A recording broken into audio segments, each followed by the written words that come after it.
Hello' everyone, সকলোকে কাতি বিহুৰ শুভেচ্ছা যাচিলোঁ। আমাৰহে দিন একেবাৰে বেয়া চলি আছে।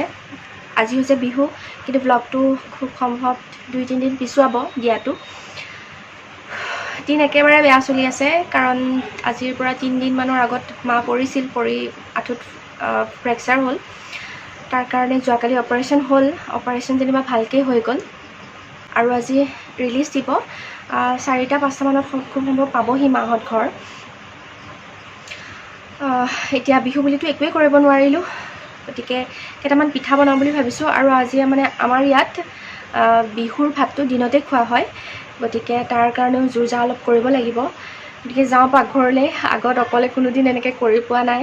আজি সকলোখিনি অকলেই কৰিব লাগিব, কাৰণ বৌও নোৱাৰে। সেইকাৰণে মই গোটেইখিনি কৰিব লাগিব।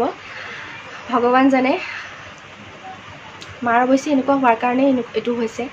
এনেইতো মায়ে গোটেইখিনি কৰে, আমি হেল্প কৰোঁ খালি। বিহুৰ দিনা বিশেষকৈ মায়ে মাছ মাংস সকলোখিনি মায়ে বনায়, আমি খালি হেল্পহে কৰোঁ। কিন্তু আজি মাৰ এই অৱস্থাৰ কাৰণে আজি যাওঁ এতিয়া কৰিবলৈ। চাই থাককচোন বাৰু।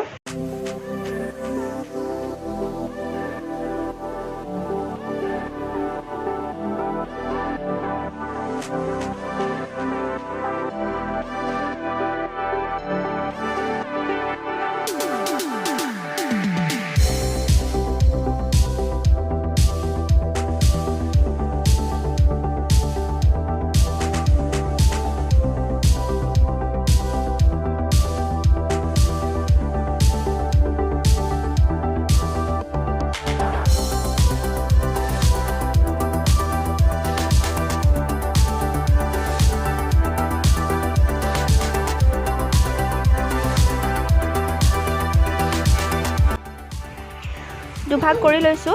এভাগত চুগাৰ ফ্ৰীটো দিম আৰু এভাগত চেনি দিম।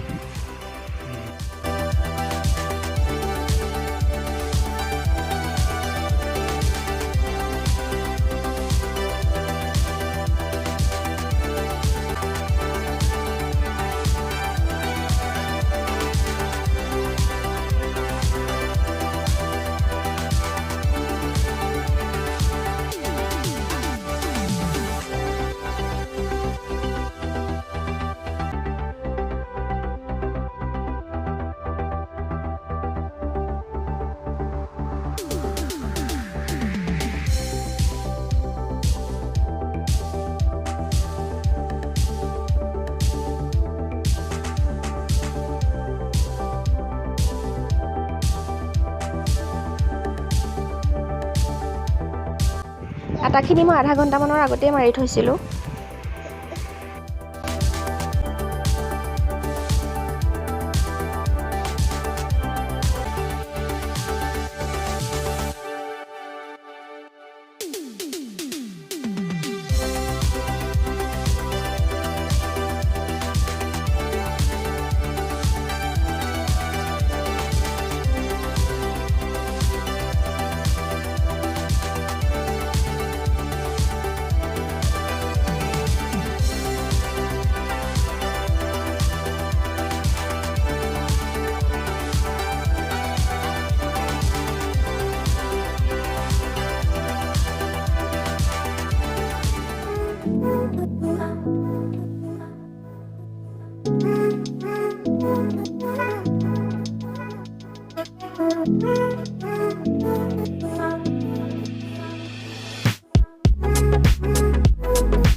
ৰাতিলৈ প্ৰসাদ দিব লাগিব, গতিকে বুট আৰু মগুখিনি তিয়াই থৈ আহোঁ।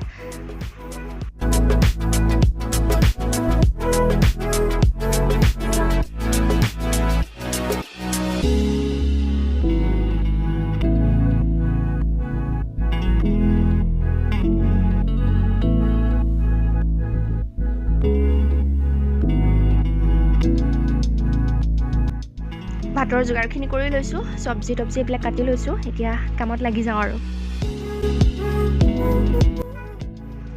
প্ৰথম লেচেৰী মাহখিনি ভাজি লৈছোঁ, নহ'লে মানে আলুটো কি হয় তৎক্ষণাতে সিজি যায়, লেচেৰী মাহখিনিৰ লগত মানে লাগি যায়, তেনেকৈ খাই ভাল নালাগে। সেইকাৰণে আলুটো অলপমান দেৰিকৈ দিম।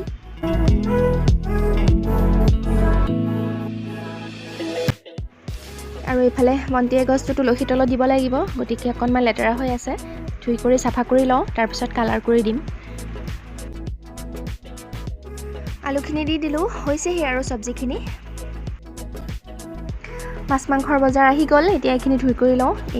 এইটো হাঁহৰ মাংস আৰু এয়া মাছৰ পেটু, এইফালে এয়া মাংস মানে আজি দুভাগ হ'ল, দেউতাইও আনিলে অপুৱেও আনিলে, দুইজনে গমেই নাপালে, দেউতাই আনিব বুলি গম নাপালে, সেইকাৰণে 2 ভাগ হাঁহৰ মাংসই হৈ গ'ল।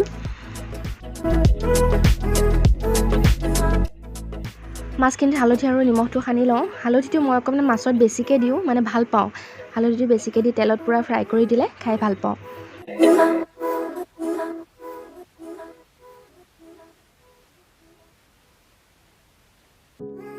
মাংস যিহেতু দুভাগ হ'ল, এভাগত 1 কেজিতকৈ বেছি আছে আৰু এভাগত পূৰা 1 কেজি আছে।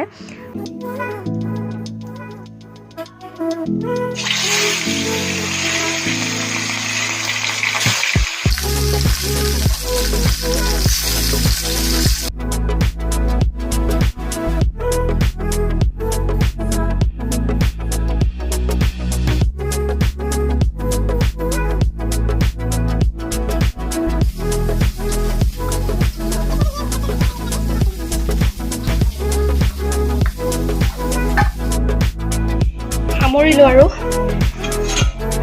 এয়া মাছৰ তৰকাৰী, ৰঙালাও আৰু কোমোৰাৰ তৰকাৰী। ৰঙালাওটো যদি মিঠা হয়, এই তৰকাৰীটো খাই বিৰাট ভাল লাগে। লেচেৰী মাহ আৰু আলুৰ চব্জি, আৰু এয়া মাছৰ পেটু ভাজি, মাছ ফ্ৰাই, বাকীখিনি তৰকাৰীত দিলোঁ। এয়া মাংস।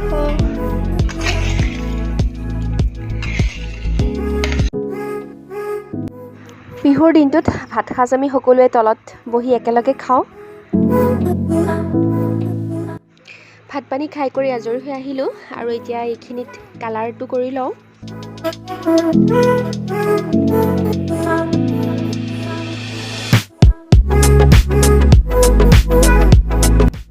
হৈ গ'ল, চাওক এতিয়া কিমান ভাল লাগিছে দেখিবলৈ।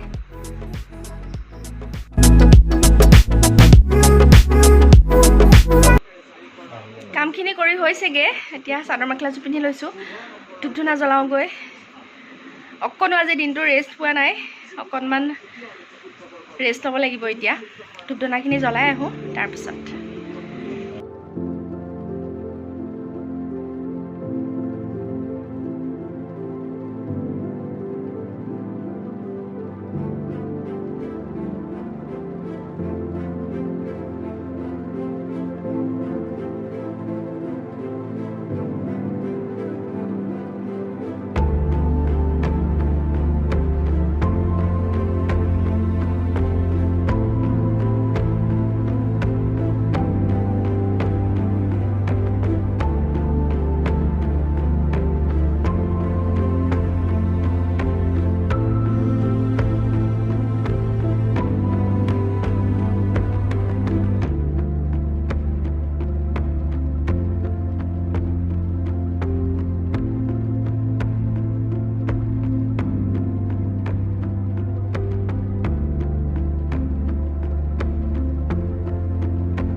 আমাৰ ইয়াত মানে কাতি বিহুত হুঁচৰি গায়, গতিকে লগত প্ৰসাদ চাউল আৰু লগত টকা দিয়া হয়, সেইকাৰণে গোটেইখিনি ৰেডি কৰি থৈছোঁ। অপেক্ষা ল'ৰা ছোৱালীবোৰ। আইতা আইতা আমাৰ কলেজীজনী এইবাৰ নাচত লাগি গ'ল।